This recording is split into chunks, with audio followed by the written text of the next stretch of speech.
I creampied my teacher. Myself and a guy that I will call Frank had been charged in juvenile court. There was a widely hated teacher at the school, I will call him Mr. Bible, that Frank and I attended. This teacher was way over the top in trying to catch students doing anything against the rules.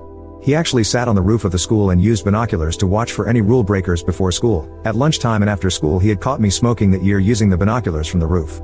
Most of the students hated being in his class because he also had a habit of putting his hand down the back of his pants whenever he was writing on the chalkboard. He was a math teacher, so he wrote on the chalkboard a lot. A couple of weeks before the end of the school year, a group of us were complaining about Mr. Bible. During the discussion, someone came up with the idea that it would be fun to put a pie in Mr. Bible's face. In the last weeks of the school year, that idea was discussed often. Finally, it was decided that we should really do it. Several members of the group volunteered to bring a couple of banana cream pies, and Frank and I volunteered to hit Mr. Bible with them. It was my idea, so I had to volunteer. The last day of school came and our friends had brought the 2 banana cream pies as planned. After the last class, all the students were streaming out of the front door of the school, saying their goodbyes for the summer and waiting for their buses or rides home. Mr. Bible was standing in the middle of the flow of students passing by all around him, trying to keep an eye out for any last-minute rule breakers.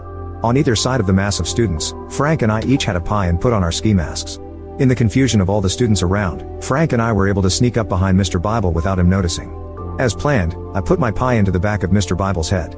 When he turned around to look, Frank put his pie into Mr. Bible's face. Frank and I took off running, but Frank had recently gotten out of a back brace that he had worn the entire school year and he fell down. I decided to go back to help Frank up instead of continuing to run, so the school's security officers were able to catch both of us. The police were called and Mr. Bible wanted to press charges against us for assault. We were taken to the police station where our parents were called to come and get us.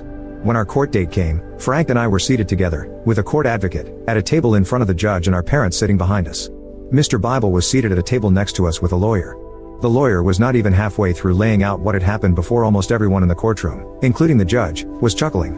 The judge then started asking me and Frank questions about what we had done, why we did it and how we planned it. By the time we were finished answering the questions, everyone in the courtroom except Mr. Bible was openly laughing. We were not actually convicted of assault, but the judge ordered that we do 3 days of work detail at the city zoo and that our parents pay for Mr. Bible's dry cleaning bill. We both were also expelled from that high school.